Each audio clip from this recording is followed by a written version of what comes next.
Bismillahirrahmanirrahim. Assalamualaikum warahmatullahi wabarakatuh. Alhamdulillahi rabbil alamin. Wassalatu wassalamu ala asyrafil anbiya'i wal mursalin wa ala alihi wa sahbihi wa man da'a bi da'watihi wastanna bi sunnatihi ila yaumiddin. Rabbi shrah li sadri wa yassir li amri wahlul 'uqdatan min lisani yafqahu qawli. Allahumma 'allimni ma jahiltu wa zakkirni ma nasitu. Walastu bi khairikum inna akramakum indallahi atqakum. Alhamdulillah, kita bersyukur kepada Allah kerana pada pagi ini kita diberi peluang duduk seketika menyambung pengajian kita daripada kitab Tadzibul Atrafil Hadis, jilid yang pertama. InsyaAllah kita sambung muka surat 24 ke? Ya? 26. Ya, 26 hadis yang di atas sekali, ya. Bismillahirrahmanirrahim. Wa qala al-musannif rahimahullahu ta'ala, wa qala an-nabi sallallahu alaihi wasallam, idza dakhala ahadukum ila al-qaumi fa awsi'a lahu falyajlis fa inna ma hiya karamatun min Allah akramahu biha akhuhu al-muslim fa illam yuwassi' lahu falyanzur awsa'aha makanan falyajlis fihi. Rawahul hadis an Abi Syaibah Al-Khudri. Berkata Nabi sallallahu alaihi wasallam, apabila masuk seseorang ke majlis orang ramai, mana masa kita masuk dalam majlis orang ramai, tak kiralah majlis apa pun, majlis yang kebaikan lah, tahlil ke, kenduri ke, dalam majlis ilmu ke, surau, masjid. Bila kamu masuk ke majlis orang ramai, tiba-tiba dilapangkan baginya tempat. Bila nampak kita nak masuk, orang pun macam buka ruang lah. Yang duduk rapat tu direnggang, yang direnggangkan sikit. Yang renggang tadi dirapatkan kedudukan dia, supaya ada ruang kita masuk. Mahulah ianya duduk di situ. Jadi kalau ada orang buka ruang lapang untuk kita duduk, maka duduklah kat situ. Dan jika sekiranya kerana yang demikian itu ialah semata-mata kemuliaan dari Allah, yang mana buat memuliakan dengan dia oleh saudara seagama. Jadi mana bila orang muliakan kita, itu tanda Allah memuliakan kita. Tapi tengok orang juga, orang yang memuliakan kita tu siapa? Kalau yang memuliakan kita tu orang kafir, bukan tanda Allah memuliakan kita. Tapi bila yang memuliakan kita itu mukmin, maka menunjukkan bahawa Allah memuliakan kita melalui hamba-hambanya yang mukmin, yang beriman. Jikalau tidak dilapangkan, kalau kita nak masuk tu orang tak beri tempat, tak dilapangkan, kalau tak lapang, lam yuwassi' lahu, tak dilapangkan untuk dia, falyanzur awsa'aha makanan, maka hendaklah dilihat mana-mana tempat yang lapang dan diduduklah, falyajlis fihi, dan duduklah pada tempat itu. Mana ini salah satu daripada adab kita dengan orang ramai.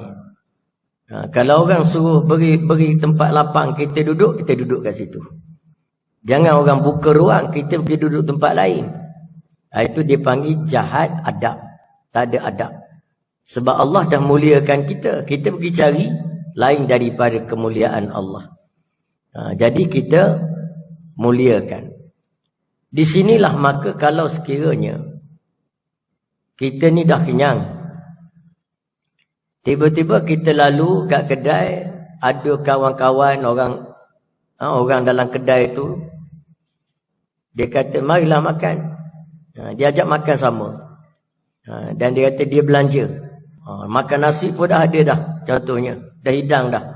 Maka hendaklah kita mencicip walau sedikit daripadanya. Jangan, tak boleh, saya dah makan, terus pergi. Tak boleh. Kenapa? Kerana hakikatnya kita sedang dimuliakan Allah melalui orang yang menjemput kita tadi. Jadi makan tu kenapa? Kerana meraihkan kemuliaan yang Allah lemparkan kepada kita. Jadi mana kita mulia. Ada setengah orang dia kata makanlah sikit. Nanti kalau tak makan, orang ajak tak makan, kempunan. Kedah ni guna perkataan kempunan ke? Kempunan juga kan. Nanti kempunan. Kalau mati celik mata. Melayu, dia kait belaka Melayu ni. Jadi sebab itu bukan soal kita makan, kita cicip makanan itu kerana takut kempunan, bukan. Tapi kerana memuliakan kemuliaan yang diberikan oleh Allah. Jadi ambil sikit makan, sesuap ke 3 suap, pergilah. Kalau kita dah kenyang sangat, kalau tak kenyang, sahut permintaan mereka, makan bersama mereka. Itu mana jangan pula kita pergi, orang nak belanja, diajak kita makan, kita tak nak pergi makan tempat lain. Tidak. Itu kemuliaan yang Allah beri. Begitulah tempat duduk tadi. Bila datang ada tempat duduk, orang beri laluan, kita duduk tempat orang duduk. Tempat orang suruh duduk. Begitu juga ketika bertamu. Kita datang rumah orang, duduk di tempat tuan rumah suruh duduk. Walaupun tempat lain pun ada lapang. Ada lapang, dia pun tunjuk. Silakan masuk, kita pun masuk. Duduk, dia tunjuk tempat duduk. Kita pun duduklah. Di mana tempat tuan rumah suruh duduk, itu adab. Dia suruh duduk tu atas lantai, ada tikar begitu suruh duduk. Duduk kat situ lah. Walaupun ada sofa tepi tu. Tepi tu ada sofa, dekat penjuru dinding tu ada sofa. Jadi kita tak boleh kata tu sofa tu macam mana tu. Nak pergi duduk kat sofa juga, tak boleh. Kenapa? Kita kena ikut tuan rumah. Tuan rumah tu dia tuan. Bila dia tuan, kena ikut dia lah. Dia tanya kita, dia letak kita ni silakan minum air kopi O je. Cak gantang. Pada Kedah kan, cak gantang, cak terbus. Saya pergi ke Indonesia, tuan-tuan. Tiap-tiap bulan, duk bulan sana. Satu ketika, saya pergi rumah orang panggil lah, profesor, seorang profesor dia panggil. Makan rumah dia. Dia hidang air kopi. Saya minum kopi tu, saya tanya dia, kopi gantang ke? Sebab sedap. Sebab saya ni peminat kopi. Saya tanya dia, kopi gantang ke? Oh, dia kata, betul Ustaz. Saya baru balik pada Malaysia, kawan daripada Kedah beri. Itu makna ada trademark. Apa ni Kedah ni, ada trademark dia, iaitu kopi. Dia ada satu kopi bukan Muslim kan. Kopi gantang ni Muslim kan. Ke tak minum kopi lah ke? Kopi cak terbus, kopi cak gantang. Saya tak ingat dah mana satu. Jadi mana memang sedap lah. Dia kopi Indonesia ni ada satu kopi dipanggil kopi luwak. Kopi luwak ni harga dia secawan lebih kurang RM60. Oh, mahal. Sebab kopi tu kopi tahi musang. Kopi tahi musang. Dia letak musang dalam kebun kopi. Dalam kebun kopi ni dia pelihara lah musang. Lebih kurang ada berapa puluh ekor musang. Musang ni jinak lah dan dikandangkan. Malam-malam musang ni akan makan kopi. Makan kopi. Pagi esok musang tu akan berak. Mereka pergi kumpul tahi musang tadi. Ditapis. Lalu kopi tahi musang tu diambil balik. Sebab dia tak kunyah musang. Dia tak kunyah. Tak ada dia makan kopi kunyah-kunyah hampir hancur tak. Dia telan je. Jadi kopi tu masih utuh lah. Cuma bercampur dengan tahi musang. Jadi harga dia mahal lah. RM60 secawan, RM50 secawan. Dia akan rasa lemak-lemak tahi musang. Jadi itu. Saya tak pernah rasa lagi. Dan memang ulama bahas, jumhur kata tak boleh. Najis juga. Kecuali buah durian yang ditelan oleh gajah. Itu boleh. Ulama kata halal, boleh makan suci. Sebab dia telan dengan kulit-kulit. Ada jumpa gajah kupas durian? Tak ada kan? Jadi tak ada. Sebab tu orang dulu-dulu pesan, orang tua-tua pesan. Dia kata kalau pergi dalam hutan, ini tak berkait dengan hadis kita ni, cuma nak, dia pergi dalam hutan, kita jumpa musang, kita jumpa buah durian, yang nampak kotor tu, tapi isi kulit dia okey, itu ditelan oleh gajah. Kalau jumpa durian dalam hutan, dah kupas. Dah kupas, dah buang, dah tak ada kulit. Biji dia dikompos setempat kompos. Maka itu adalah harimau. Harimau makan, dia kompos tempat. Kita ramai makan, tak kompos tempat. Mana cerdik harimau pada kita. Ketiga, kalau jumpa dah kupas, tapi isi dia terabur begitu, itu beruang. Mana beruang, makan. Dia tak pandai nak kemas beruang ini. Jadi kita pun macam itulah. Kalau ada manusia tak pandai mengemas, maka dia adalah beruang. Jadi mana itu selingan lah kan. Jadi mana nak cerita bahawa adab ni ada.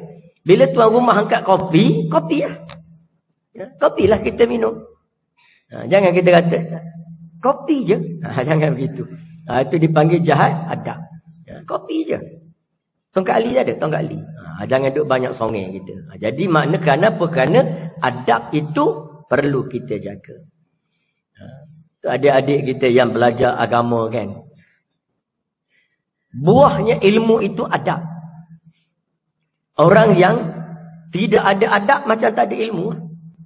Tak ada adab. Jadi sebab itu kita kena jaga adab. Adab, akhlak, mana kita punya tingkah laku semua kena jaga. Sesuai dengan ilmu kita lah. Maknanya hormati orang tua, kasihi orang muda. Sebab itu sepatutnya di sekolah-sekolah agama ni tak berlaku lah buli-buli. Tak berlaku buli. Sekolah yang bukan agama sampai mati dia buli. Sampai mati buli. Tapi sekolah agama nak selamat pada buli, masuk sekolah agama. Baik kita diasuh, diajar, tak boleh membuli orang lain.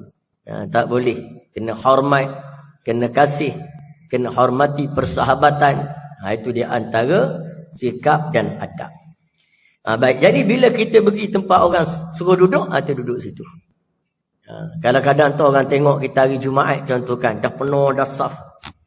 Orang depan dia tengok kita sampai masuk pintu masjid, ada setengah mereka tu dia rapat-rapat tu supaya beri kita duduk. Kita duduk tempat dia suruh, tempat dia sediakan. Itu tanda apa? Tanda menghormati kemuliaan yang diberikan oleh Allah kepada kita. Sebab tu yang kemuliaan-kemuliaan ni perlu dijaga. Contohnya kita ada kawan, daripada muda lagi duduk kawan sekolah rendah, sekolah menengah, universiti, dia ada kawan. Tiba-tiba kawan kita duk panggil main-main lah kawan kita ni pada dulu lagi. Kan? Main, aku, main. Kita bahasa diri kita aku. Tiba-tiba kawan kita ni, kerana dia ni dah naik pangkat, dia anugerahkan Datuk. Datuk. Orang panggil dia Datuk main lah. Kan? Lalu kita, jangan panggil lagi dia main di hadapan orang ramai. Kena panggil Datuk lah. Itu kemuliaan yang Allah beri kepada dia. Kita raikan kemuliaan itu. Jangan kita buat keras gitu. Tak apa, dia kawan aku. Masa sekolah hari tu lagi. Mak dia macam mak aku lah. Lepas tu aku panggil dia main. Orang lain panggil Datuk Seri semua. Itu tanda apa? Tanda kita tidak ada adab. Tak ada adab. Kecuali dia datang rumah kita, kita pergi rumah dia. Kita dengan dia je. Itu tak apalah nak main-main pun. Ya. Nak imbau kisah-kisah lalu. Ingat tak main kita itu main kat sawah padi, ya. Mancing ikan, ikan ruan, ikan keli, bagai kan. Jadi tak apalah nak aku main kat aku kan. Jadi tapi di khalayak ramai kena jaga air muka dia. Kena jaga kehormatan dia. Kena jaga kemuliaan yang Allah telah beri kepada dia. Ada setengah tu. Ada satu orang tu dia rapat dengan dulu dia rapat dengan Tuanku Haji Adi. Sekali tu Tuanku Haji Adi datang ceramah kat kampung dia. Dia di antara penganjur lah. Tengah duduk makan ni sekali dengan saya makan sama. Orang lain panggil Tuan Guru, panggil Tok Guru. Dia panggil Enta. Enta bertolak aku berapa tadi? Nampak baik sangat, rapat sangat. Tak payah, jangan buat begitu. Itu tak ada adab. Nak pula kita tu, dia tu pula bukan ulama' pun. Cuma dulu pernah rapat dengan Tok Guru masa duduk di Rusila dulu. Tiba-tiba datang nak panggil Enta. Kata guru, tak boleh. Enta anak-anak Enta tak boleh. Jadi maknanya kena jaga kehormatan. Panggilan gelar dan gelar-gelar itu perlu dihormati. Mana kena hormat. Ya, panggil nama dia, ada pangkat, sebut pangkat dia. Dah dia YB, panggil dia YB. Khususnya di khalayak lah, di khalayak orang ramai. Yang buat kat kedai, walaupun YB tu kawan kita, panggil YB lah. Begitu. Jadi itu dia antara, kalau dia cikgu, panggil cikgu. Ya. Kalau dia PMX, panggil PMX. Jadi maknanya, panggil berdasarkan nama tadi. Wa qala Nabi sallallahu alaihi wasallam, berkata Nabi sallallahu alaihi wasallam, "Iza dakhala ad-dhaifu ala qaumin dakhala bi rizqihi wa iza kharaja bi maghfirati dzunubihim." Rawahu ad-Dailami an Anas bin Malik radhiyallahu anhu. Kata Nabi sallallahu alaihi wasallam, apabila masuk oleh jemputan orang yang dijemput ke tempat jamuan. Bila masuk ke tempat jamuan. Iza dakhala dhaifu, bila masuk seorang dhaif ala qaumin, masuk di atas satu kaum. Kaum tu duduk berhimpun ke majlis jamuan. Bermakna apa? Dakhala bi rizqihi, bermakna masuknya itu bersama-sama rezekinya. Jadi makna dia masuk bersama-sama dengan rezeki dia. Rezeki dia ada kat situ. Itu yang katakan makan tadi tu. Bila orang jemput kita makan, makan.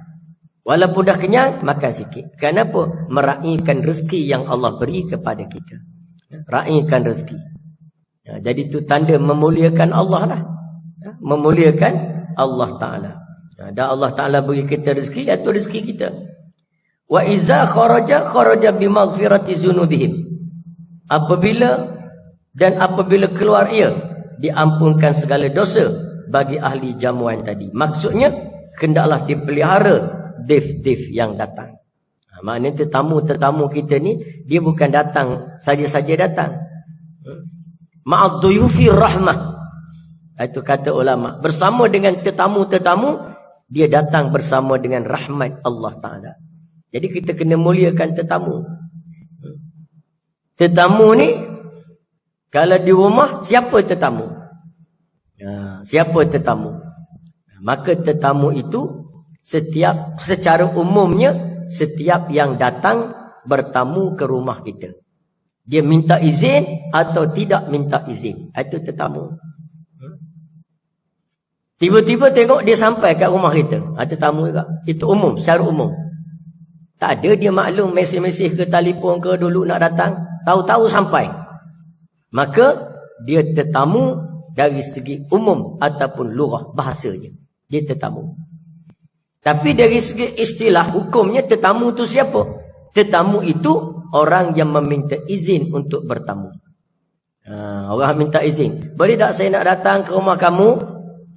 Rumah tuan, rumah encik, sekian hari bulan, pukul sekian.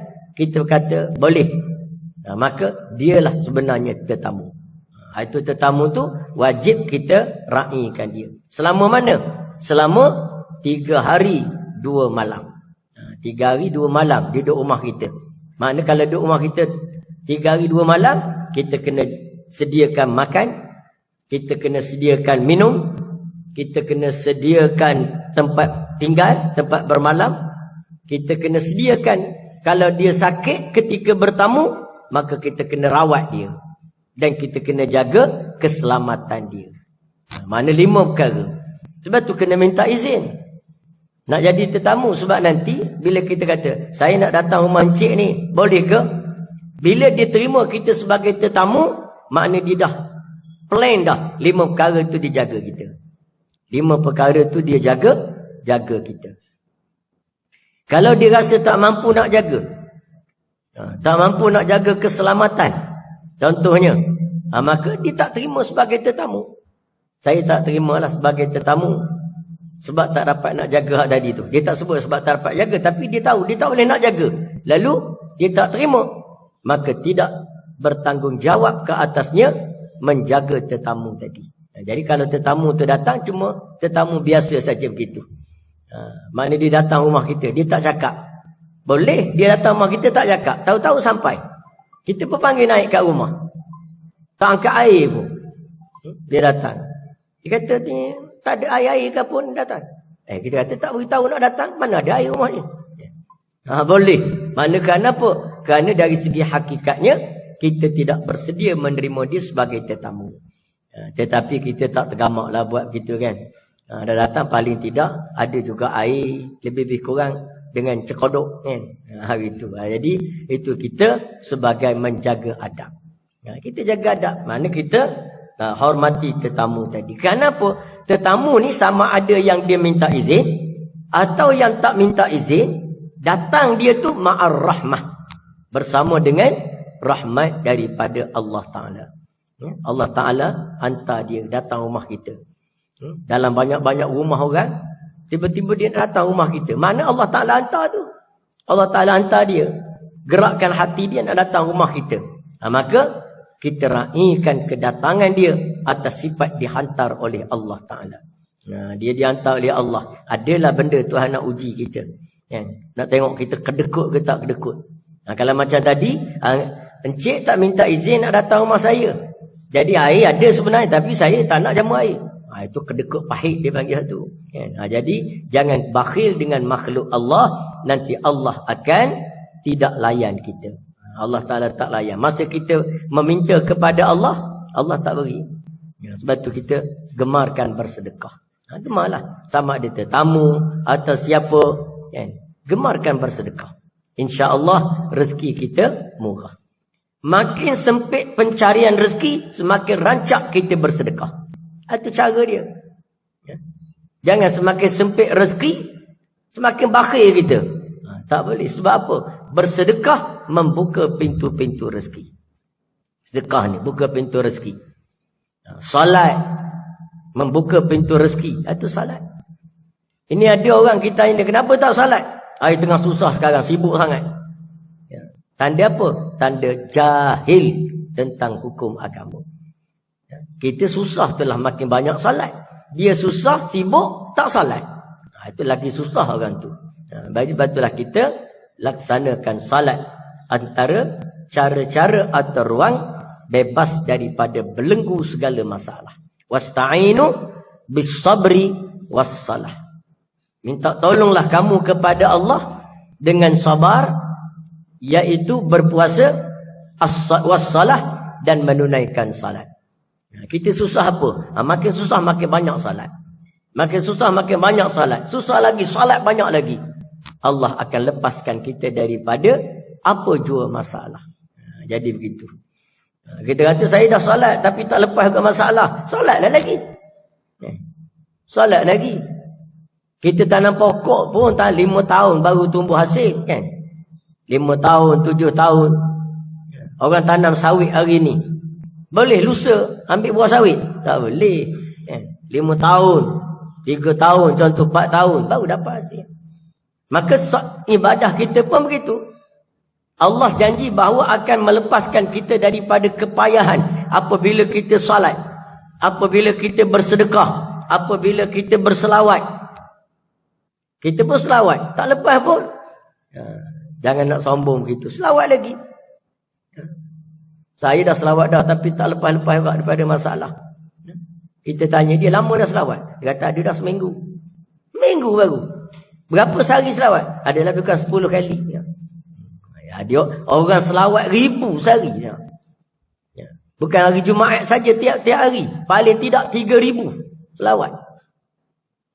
Nak banyak lagi 10,000 sehari. Oh ya, banyak sangat tu. Tak buat kerja lain lah kita. Dia pemandu Grab. Kalau nak selawat 10,000, tak kerja pemandu Grab lah kata dia. Itu dia tak faham. Dia ingat ke selawat ni kena ambil uduk, duduk atas jadah, hadap kiblat, dalam rumah, tak pergi mana-mana, baru selawat. Dia ingat begitu. Sedangkan dia pemandu Grab. Selawat je lah sambil memandu. Allahumma salli ala Muhammad, Allahumma salli ala Muhammad. Sambil bawa kereta. Dapat masuk penumpang. Pergi ambil penumpang. Tapi lampu merah kena berhentilah selawat pun. Jangan pula duduk selawat, lampu merah tak berhenti. Jadi mana boleh selawat. Berapa banyak tu pulang pada kita. Kalau pemandu Grab ke apa benda semua sehari selawat dalam kereta, 10,000 sekejap je tuan-tuan. Tak ada satu hari, pukul 4 petang selesai dah. Amalkan. Banyakkan selawat, banyakkan sedekah, banyakkan salat. InsyaAllah lepas kita daripada apa jua masalah. Yang besar, yang kecil, lepas semua. Jadi itu bergantung pada Allah. Iza sa'alta fas'alillah wa iza sta'anta fasta'in billah. Kata Nabi kepada Abdullah bin Abbas. Bila kamu meminta, mintalah pada Allah. Kata Nabi. Bila kamu minta pertolongan, mintalah pertolongan kepada Allah. Itu mana Allah itu yang berkuasa. Jadi kita minta pada Allah. Jadi tetamu datang kepada rumah kita ni bersama rahmat. Lepas tu jangan caci tetamu. Jangan caci tetamu. Seorang sahabat Nabi, walaupun riwayat kisah ni ada ulama hadis mempertikaikan dia, tapi tak apalah. Dia bukan hadis maudhu', dia hadis dhaif saja. Dhaif ni masih hadis. Jangan kita persendakan hadis dhaif sebab dia masih hadis. Seorang perempuan ni dia mengadu kepada Nabi. Dia kata, ya Rasulullah, saya nak mengadu lah sikit, kok Nabi boleh, Rasulullah boleh ajar, tegur sikit suami saya. Kata Nabi, apa masalah?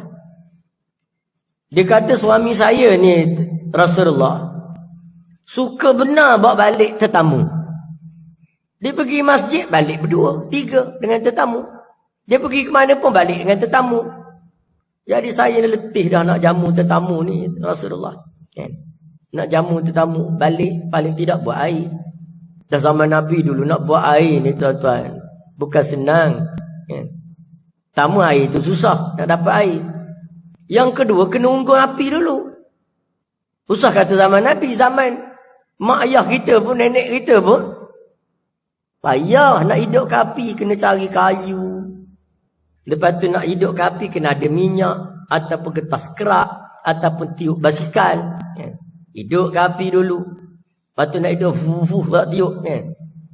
Kalau hak gigi palsu, sembuh gigi palsu dulu. Mana susah nak hidup api.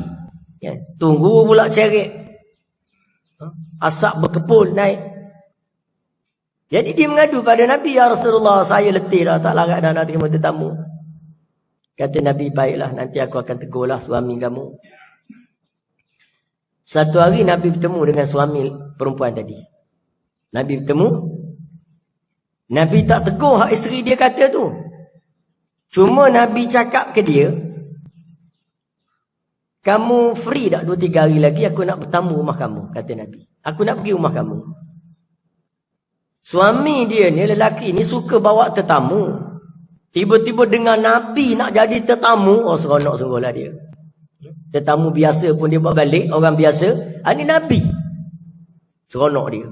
Sebab Nabi 3 hari lagi Nabi nak datang. Balik dia, perkara pertama yang diceritakan isteri dia, wahai isteriku, Nabi akan datang bertamu rumah kita 3 hari lagi.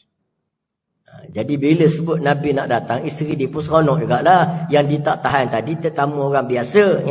Tak larat nak buat air dah. Ini Nabi awal-awal beritahu. Jadi seronok. Suami isteri ni menunggu-nunggu saat kedatangan Nabi ke rumah mereka. Sampai hari yang dijanjikan Nabi pun datang. Nabi datang. Mereka purangilah kehadiran Nabi. Dah simpan dah makanan untuk Nabi, jamu Nabi. Panggil Nabi masuk, lalu mereka pun jamu Nabi. Makanan pun agak enak hari itu, minuman pun lazat.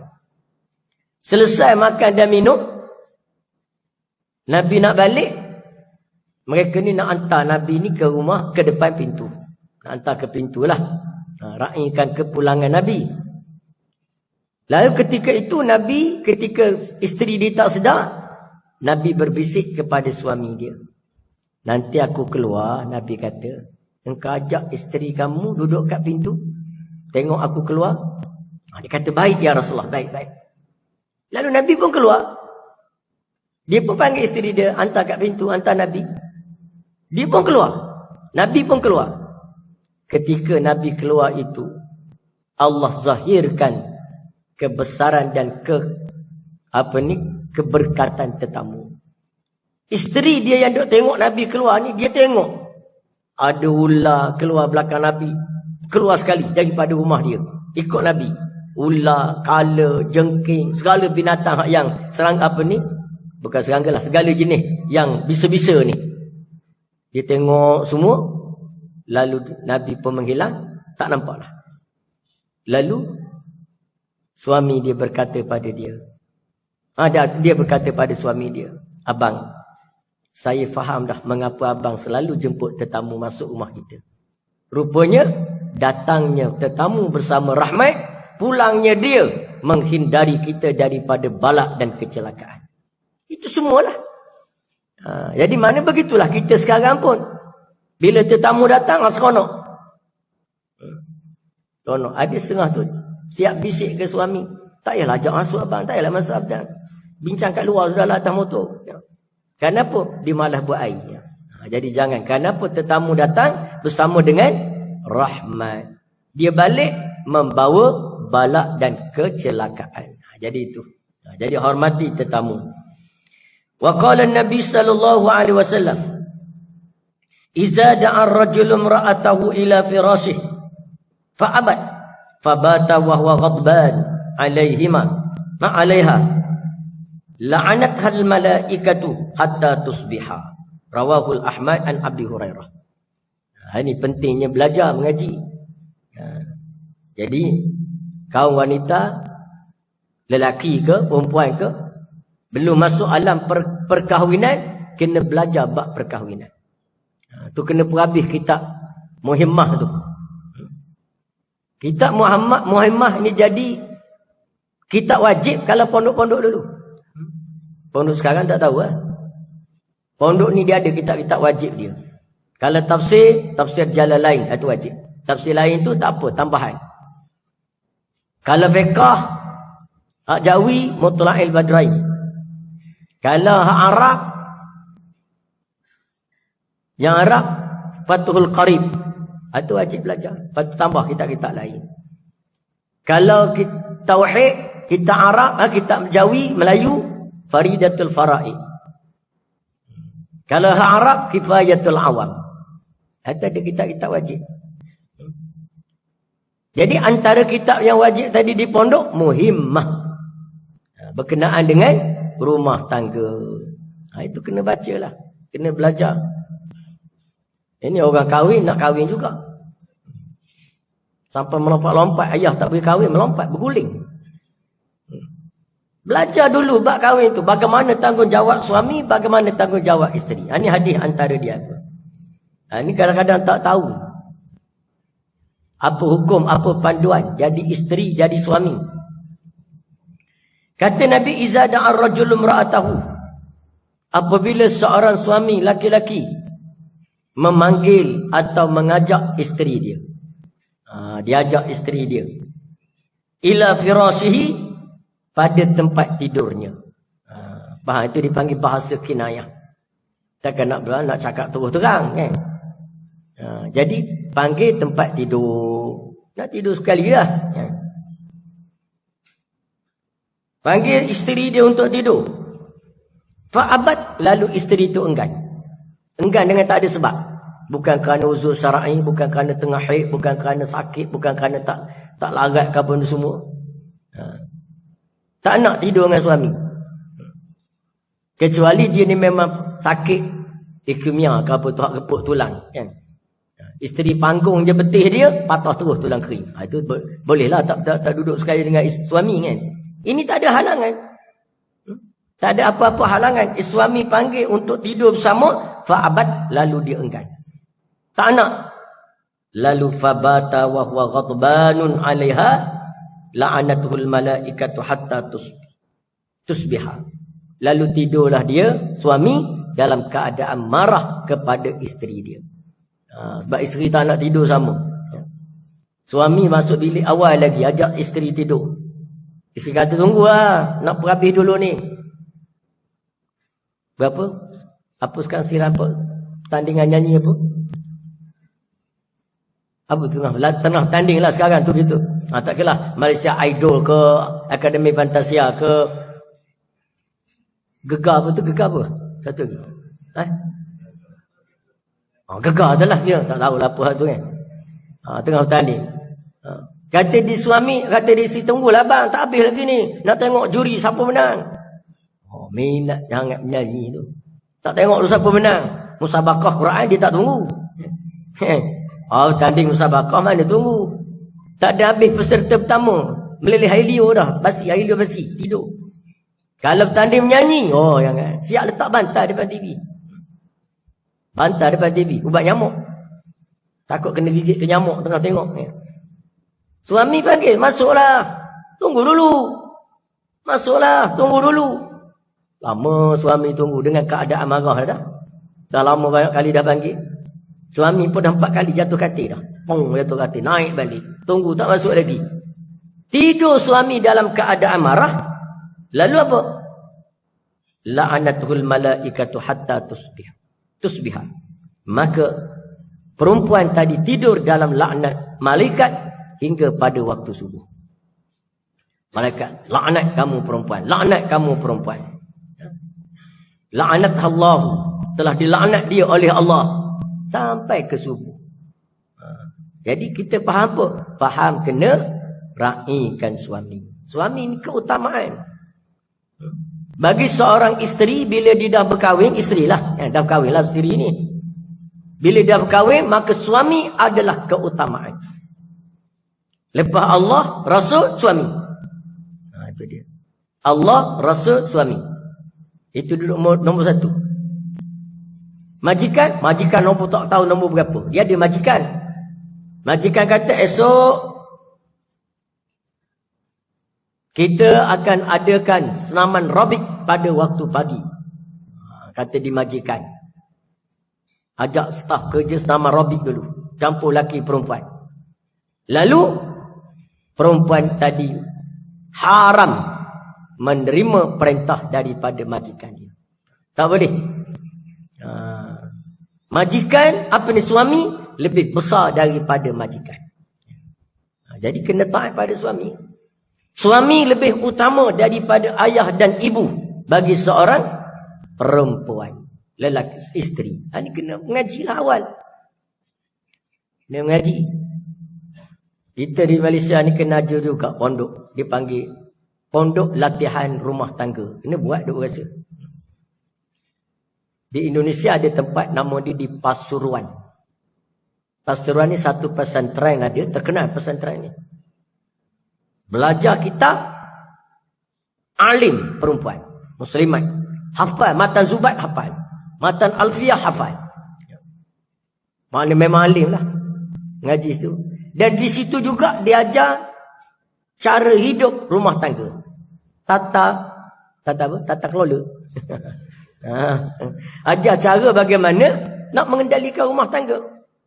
Bagaimana sepatutnya seorang isteri, bagaimana dia semua. Dia diajar pula menjahit. Ajar lagi memasak. Sampai mahir tu menu-menu utama. Ajar lagi kemas rumah.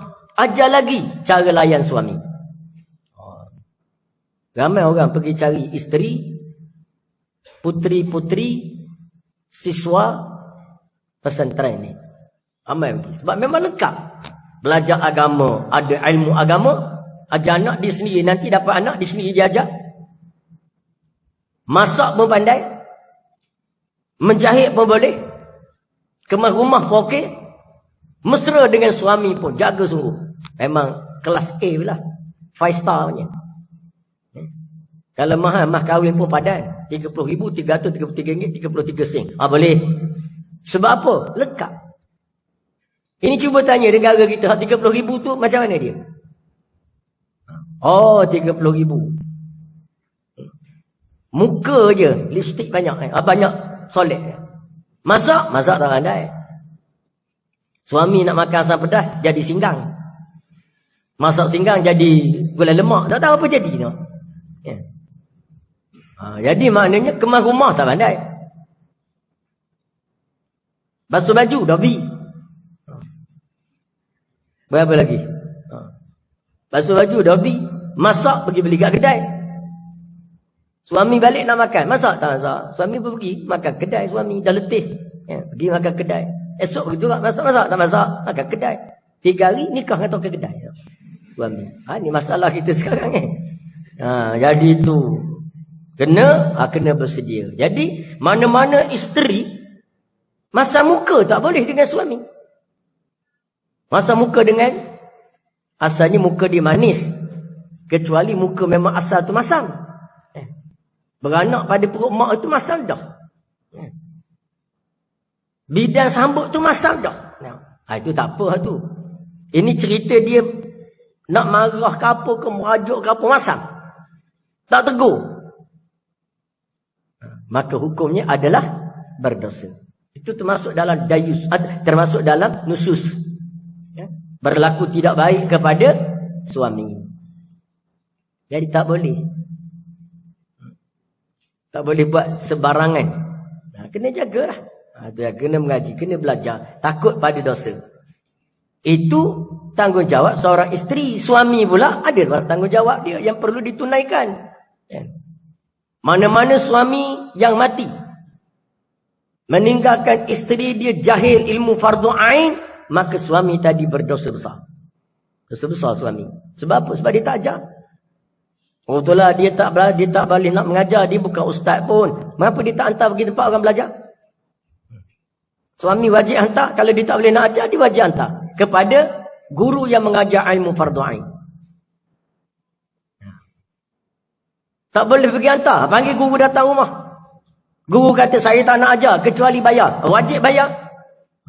Begitu sekali kena selesai. Dan sekarang suami pun jahil fardu ain, isteri pun jahil ilmu fardu ain. Macam mana? Macam mana? Tak jahil dah kita tak belajar. Ya. Tak belajar. Tapi sekarang nikah macam orang. Ya. Asal ada duit. Dulu orang tanya dulu. Dah khatam Quran ke belum? Kalau nak jadi isteri kan. Khatam Quran belum? Belum. Belum tak kahwin lagi. Tak minang. Lepas tu nak terima pula menantu lelaki-lelaki. Orang tanya dulu. Macam mana dia ni? Boleh jadi imam salat? Boleh. Boleh terima. Sekarang tak kisahlah. Tak solat pun orang buat menantu sekarang. Tak solat. Jahil terus. Nak mandi junub pun tak pandai. Ya. Last sekali tanya pak mentua.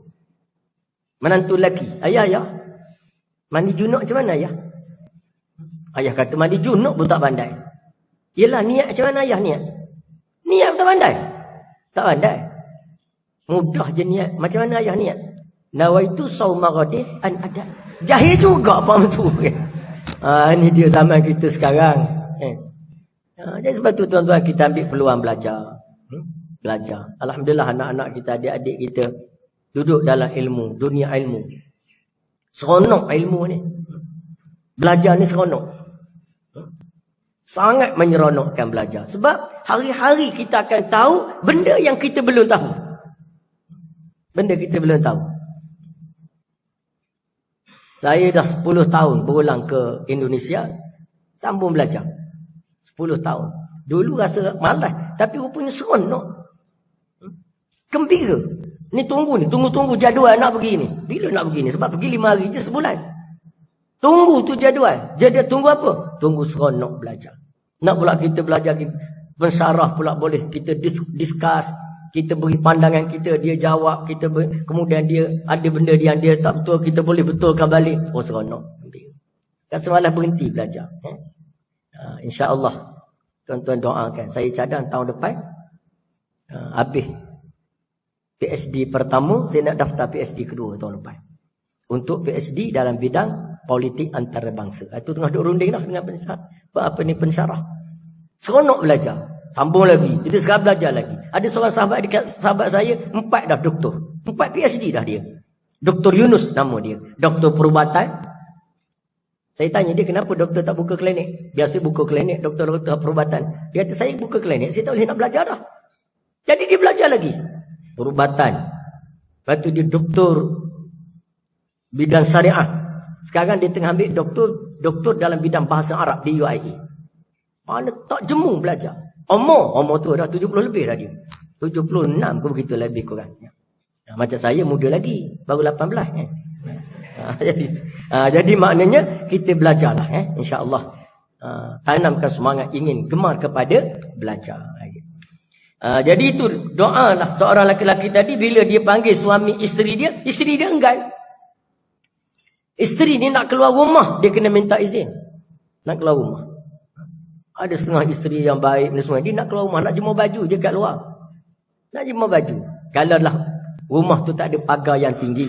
Kalau ada pagar tinggi, tak apa, tak minta izin. Tapi kalau dia halaman, rumah perumahan, awal lain boleh tengok, nak keluar rumah pun dia kena minta izin dengan suami dia. Minta izin macam mana? Sekali minta tak apalah. Suami duduk kat pejabat, abang, nanti saya kalau pagi-pagi basuh baju, nak jemur baju, saya minta izin keluar rumah. Boleh. Sekali cukup lah, jangan hari-hari. Sebab suami dia tahu dah, itu jadual rutin harian. Jadi jemur. Nak keluar rumah. Dan jemur baju ni kita dah sebut dah gitu. Kena belajar juga tu. Baju-baju pakaian dalam wanita. Tak kira hak isteri, hak anak perempuan yang dah agak akil balik, jangan jemur di hadapan rumah. Yang boleh dilihat oleh siapa pun yang datang. Jadi kena jemur kat mana? Belakang rumah. Kecuali ada orang datang ke belakang rumah. Itu tak ada arah lah tu. Asal suruh panjat pagar ke belakang rumah kan. Jadi maknanya kena jemur belakang rumah. Jangan jemur di hadapan rumah. Nak pula rumah-rumah kawasan perumahan ni kan. Jemur tepi pagar. Belah sana tu pagar jiran. Dia jemur situ. Baju dalam jemur situ. Seluar dalam jemur situ. Kain dalam jemur situ. Sebelah sana tu ada jiran. Ada suami pula jiran tu. Hari-hari duk tengok seluar dalam dia. Ada adab ke tak ada adab dia? Tak ada adab lah. Itu dia. Lepas tu dulu pernah berlaku kat mana? Di Selangor ke? Ke Sungai Petani? Tak ingat. Dia jemur atas pagar perumahan. Jemur baju dalam lah, coli. Atas pagar. Satu ketika, satu taman tu hilang baju dalam. Jemur hilang. Sudah. Report polis. Jadi kes polis hari tu. Buka balik tengok dalam Google. Cerita lama tu. Polis pun tolong cari. Nak tengok. Macam mana boleh hilang ni? Padahal duk tunggu tengok. Terjemur tunggu tengok. Masuk dapur siap goreng ikat. Keluar tak ada dah. Jadi pelik. Polis pun cari. Cari-cari ada dalam semak. Nur letak dalam ladang sawit. Berlonggok. Beratus. Baju dalam tu. Ada kesan kerat. Kerat. Rupanya orang gila curi. Orang gila curi, dia ambil coli, buat kopiah. Bertukar hari-hari, dia kopiah baru hari-hari. Lepas tu tak boleh. Jemur kat belakang lah, jemur kat belakang. Jadi tak boleh buat kopiah tu, hebat lah tu. Jadi tu, maknanya jangan kita anggap remeh perkara-perkara seperti itu. Orang lelaki pun betul juga. Basuh kereta depan rumah tak pakai baju. Rumah jiran. Rumah teres kan. Belah kiri ada jiran. Belah kanan ada jiran. Dia basuh baju. Basuh kereta tak pakai baju. Sebelah tu ada isteri kepada jiran-jiran ni. Itu dia panggil tak betul. Tak boleh. Jadi jaga aurat. Jaga adab. Itu syarak dia ajar kita. Jadi syarak ni ajar untuk kita jadi indah. Untuk kita jadi indah. Dan hidup kita selamat. Itu dia. Dia maknanya jaga. Jangan enggan meminta menunaikan permintaan suami. Sebab salah satu daripada tujuan perkahwinan itu ialah mengisi keinginan seks masing-masing pasangan. Itu dia. Jadi mana tak boleh buat main-main lah. Wa qala an-nabi sallallahu alaihi wasallam, "Iza du'iya ahadukum ila walimah falyatiha." Rawahul Bukhari wal Muslim. Apabila dijemput akan kamu ke tempat jamuan. Walimah ni biasa kita guna jamuan perkahwinan. Itu walimah. Walimah. Sekarang pun ramai dah kita guna walimah. Walimah. Dulu kenduri kahwin gitu ya. Kelantan dipanggil bekwah. Kelantan. Kenduri kahwin besar ni dipanggil bekwah. Bekwah tu bahasa Inggeris. Big work. Kerja besar. Itu dia. Dapat kau orang Melayu nak ringkas bekwah. Di sebelah Terengganu Kelantan, kandang kambing tu dipanggil gok. Gok. Gok tu bahasa Inggeris lah. Bahasa Inggeris. God. Kambing. Kita binatang tu kita panggil kambing. Bangunan kandang tu gok. Itu dia. Itu Melayu ni dipakar modify. Sebab tu Jepun datang ke tanah Melayu, terkejut Jepun. Dia tengok motor tanah Melayu ni, motor tempat kita ni, hebat pada motor dia. Lain pada hak dia buat di Jepun. Datang ke Malaysia, berubah. Exhaust berubah. Rim sport berubah. Semua berubah. Sebab Melayu ni pakar modify. Modify bahasa pun gitulah. Bahasa Melayu ambil bahasa Inggeris sikit. Bahasa Arab, bahasa Sanskrit. Tapi sebenarnya mengikut kajian, Sanskrit itu tiru bahasa Melayu. Sebab Sanskrit ni asal daripada India ni. India ni tamadun dia 9,000 tahun je dulu. Kita Melayu 12,000 tahun. 12,000 tahun dulu kita daripada tamadun India. India 9,000. Cina 5,000. Itu jika diambil pada zaman pertengahan. Kalau kita ambil daripada zaman Paleolitik, itu 45,000 tahun lah Melayu. Melayu ni tua dah Melayu ni. Lama dah. Cina baru 5,000 tahun. Tiba-tiba datang ke Malaysia, tanah Melayu. Cina kata tanah Melayu ni hak Cina juga. Kita pun, ya betul lah tu, okay. Betul. Buat kebodoh Melayu ni. Jadi betul lah kita kena jaga maruah bangsa kita. Tamadun kita. Itu. Jadi maknanya, itu banyak tu tamadun tu kita. Adik-adik yang sedang belajar ni, kalaupun tak ada subjek tu, kena baca. Sejarah yang penting ni. Sejarah awal 4 benua, contohnya. Itu kena baca tu. Macam mana benua Eropah, benua Asia, benua China dan sebagainya. Macam mana tamadun Yunani. Macam mana sejarah Yahudi ni. Yahudi. Kita sekarang tengah duduk perang dengan Yahudi kan. Doa kan, adik-adik semua. Berkat doa kan. Doa, ya Allah, hancurkanlah Israel. Hancurkanlah Israel. Jangan salah sebut pula, hancurkanlah Palestin. Sebab baru ni ada orang, sekumpulan orang buat demo. Nak cerita pun malu sebab negeri saya. Buat demo. Sonok demo tu, ada orang buat demo, dia nak buat demo juga. Tiba-tiba, hancur Palestin. Hancur Palestin. Orang kata, mabuk ketung ke apa ni? Orang hancur Israel ni. Jadi makna doa, hancurkan Israel. Allahumma farid jam'ahum wasyattid kalimatahum wazalzil aqdamahum wasallit alaihim kalban min kilabiyah. Kita hancurkan. Macam mana yang Al-Fadil, yang berhormat Ustaz Anif tadi cerita. Sekarang dia nak masuk serang jalan darat. Darat first dia masuk, dah 9 orang dah mati. Tentera, dia bunuh tentera Israel. Dah dia mula takut dah tu. Dia mula takut.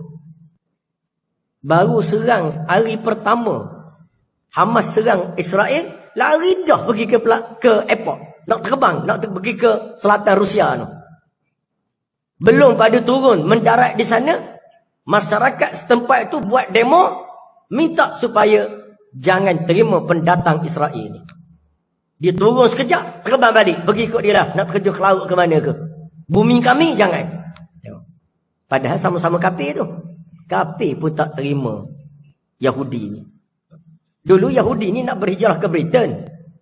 Tapi masyarakat barat, Eropah, Amerika semua tak terima dia. Itu dibalik ke Palestin tu. Menompan sekejap ke Palestin. Tiba-tiba rampas tanah orang Palestin. Mengaku hak dia pula. Lepas tu serang pula orang yang penduduk asal. Itu kita kena belajar tu. Jangan sampai nanti kita tak ada tanah air pula. 3 hari lepas Tuan Mahathir buat ramalan. Ini pandangan dia. Dia kata apa? Kalau bertahan dalam keadaan macam ni lah keadaan kita sekarang, 10 tahun lagi tak ada Melayu dah. Tak ada dah penguasaan Melayu ke atas bumi ini. Tak ada. Sebab tu kena beringat. Jaga survival Melayu, Muslim. Kena jaga kuasa politik orang Melayu. Jangan terlepas ke bangsa lain yang tidak Muslim. Tengok sekarang nak panggil kafir betul ni. Suruh ubah, jangan panggil kafir. Kafir itu istilah. Istilah apa? Cuba tengok dalam kamus. Kafir. Memanglah dalam dictionary Oxford ke Collins dictionary ke tak ada kafir tu. Dipanggil infidel. Tengok infidel tu apa? Maka begitulah. Ambil sempena dengan itu, maka saya pun nak berhenti. Tak payah panjang sangat. Sebab nampak ada orang mengantuk, ada orang tidur, ada orang mula belunjur. Jadi tak apa. Kita berhenti setakat tu dulu. Mudah-mudahan setakat mana ilmu yang kita dah bincang menjadi maklumat kepada kita semua. Baik, saya nak sebut depan saya ni ada buku. Buku saya ni buku yang dah bukan buku baru. Buku baru sedang siapkan. InsyaAllah buku saya terbaru akan terbit ini merupakan buku yang ke-8 yang akan mengumpulkan hadis-hadis tasawuf. Hadis-hadis tasawuf jilid 1 dan 2. Saya letak nak compilekan dia dalam satu jilid, iaitu jilid 1 dan 2. Nanti lepas tu ada 3 dan 4, ada 40 hadis. Jadi ni buku yang ni pula, ni buku yang dah cetak tapi dia ulang cetak untuk kali yang keempat. Buku ni ulang cetak kali keempat tapi dengan penampilan hardcover, kulit tebal pula. Dulu kulit nipis dengan penambahan beberapa bab. Tajuk dia ialah Fiqh Jama'i, mengapa kita bersama PAS. Menjawab persoalan tentang politik semasa dan persoalan tentang politik Islam. Jadi insya-Allah tuan-tuan boleh dapatkan buku ni, dan buku ni dijadikan tag dalam program saya bersama dengan Lajnah Tarbiyah PAS Negeri Kedah yang dipimpin oleh Al-Fadhil yang berhormat Ustaz Hanif. Dia ketua Lajnah Tarbiyah. Jadi kita buat setiap bulan. Lama dah. Apa ada 4 tahun dah rasanya. Tak habis lagi buku ni. Jadi kita jadikan buku ni sebagai tag perbincangan. Dan dia ni saya muatkan tentang pandangan ulama-ulama dunia terhadap demokrasi, tentang tentang Ahlus Sunnah wal Jamaah dan sebagainya. Jadi insya-Allah tuan-tuan boleh dapatkan buku ni. Harga dia RM35. Tapi kerana kita ni apa?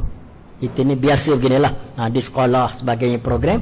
Jadi saya cuma pasarkan RM30 sahaja. Sebanyak lebih kurang 200 muka surat lebih ni. Dekat dengan 300 muka surat. Jadi tuan-tuan boleh dapat buku ni untuk menjadi khazanah keperpustakaan kita di rumah masing-masing. Kan saya sebutkan itu, rumah kita ni biar ada library, biar ada perpustakaan.